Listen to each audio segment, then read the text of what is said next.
ஓம் சாந்தி. 29/12/2023 இன்றைய முரளியின் கேள்வி பதில்கள். முதல் கேள்வி, எதற்கு நல்ல யாத்திரை என்று பாபா கூறுகிறார்?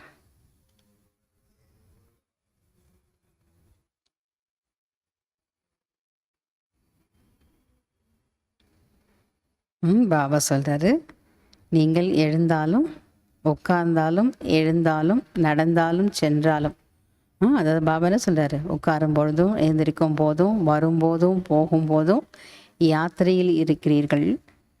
இது புத்தி யோகத்தின் மிகவும் நல்ல யாத்திரை ஆகும். நல்ல யாத்திரை எது? எப்பவுமே பாபா நினைவில் இருக்கணும், அதுதான் நல்ல யாத்திரை. ரெண்டாவது கேள்வி, முழுமையாக முயற்சி செய்யுங்கள் என்று பாபா எதற்காக கூறுகிறார்?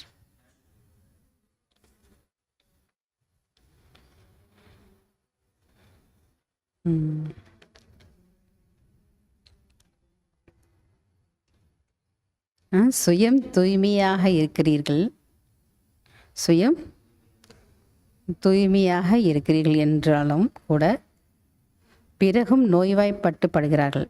சில நேரத்தில் என்ன இது, நோய்படுறாங்க. சொர்க்கத்துக்கு ஒரு பொழுதும் நோய்வாய்ப்பட மாட்டார்கள். பாபா சொல்கிறாரு, சன்னியாசிகள் சுயம் தூய்மையாக இருக்கிறாங்க, ஆனாலும் கூட அவங்களுக்கு என்ன இருக்குது, நோய் வருகிறது. ஆனால் சொர்க்கத்தில் ஒரு பொழுதும் நோய்வாய்ப்பட மாட்டார்கள். அங்கே அளவற்ற சுகம் இருக்கும். எனவே முழுமையாக முயற்சி செய்யுங்கள் என்று பாபா கூறுகிறார். மூன்றாவது, பந்தனத்தில் மாட்டிக்கொள்ளாமல் இருக்க என்ன மனநிலை இருக்க வேண்டும்?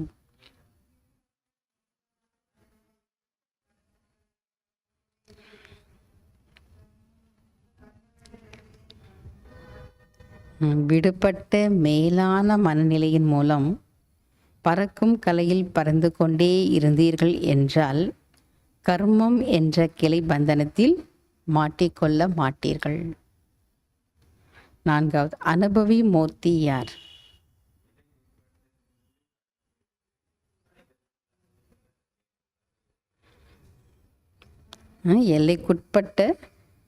எல்லைக்குட்பட்டதிலிருந்து கடந்து இருந்து அனைவருக்கும் தந்தை தன்னுடையவர், அனைவரும் தன்னுடையவர் என்ற உணர்வை ஏற்படுத்தக்கூடிய அனுபவி மூர்த்தி ஆகுங்கள். fill in the blanks. சுயதர்ஷன சக்கரத்தை நினைவு செய்வதனால் டேஷ் ஆகிவிடுவீர்கள்.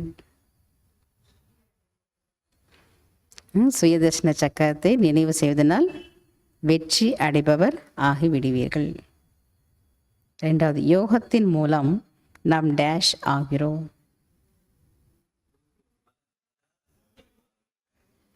யோகத்தின் மூலம் எவர் ஹெல்த்தி ஆகிறோம். எவர் ஹெல்த்தி என்றால் எப்பொழுதும் ஆரோக்கியமானவர்களாக ஆகிறோம். மூன்றாவது, தேக அகங்காரம் டேஷ் ஆகும். தேக அகங்காரம் முதல் நம்பர் 1 விகாரம் ஆகும். நான்காவது, எந்த ஒரு தர்மத்தினருக்கும் 21 பிறவிகளுக்கு டேஷ் கிடைப்பதில்லை. எந்த ஒரு தர்மத்திற்கும் 21 பிறவிகளுக்கு சொர்க்கத்தினுடைய ராஜ்யம் கிடைப்பதில்லை. அஞ்சாவது, டேஷ் மற்றும் டேஷ் இரண்டிற்கும் உரிமையாளர் ஒரே ஒரு தந்தை ஆவார். முக்திதாம் மற்றும் ஜீவன் முக்திதாம் இரண்டிற்கும் உரிமையாளர் ஒரே ஒரு தந்தை ஆவார். ஆறாவது, பிராமணர்கள் டேஷ் ஆவார்கள்.